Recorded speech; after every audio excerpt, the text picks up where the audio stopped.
আজকে এই লঙ্কা দিয়ে আমি তেলে ভাজা বানাবো। তো চলুন কিভাবে বানাচ্ছি দেখুন। 1 কাপের একটু বেশি বেসন দেবো, আদা রসুনের পেস্ট দেবো, লবণ দেবো, লঙ্কার গুঁড়ো দেবো, অল্প হলুদের গুঁড়ো দেবো, জিরের গুঁড়ো দেবো, অল্প গোলমরিচের গুঁড়ো দেবো। তেলে ভাজাটা খাস্তা হওয়ার জন্য 1 চামচ কর্নফ্লাওয়ার দেবো, 1 চামচের একটু কম বেকিং সোডা দেবো।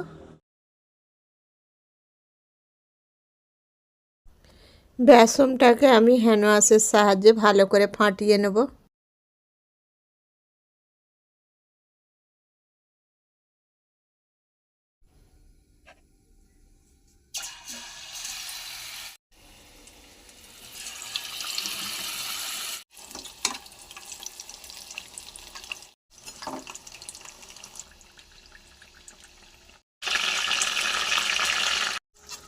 ভাজাটা রেডি হয়ে গেছে, আমি তুলে নেব।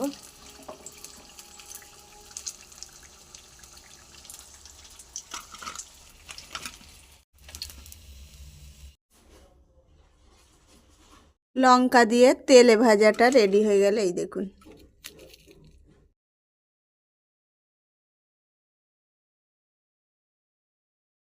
লঙ্কা দিয়ে তেলে ভাজার রেসিপিটা কেমন লাগলো কমেন্ট করে জানাবেন।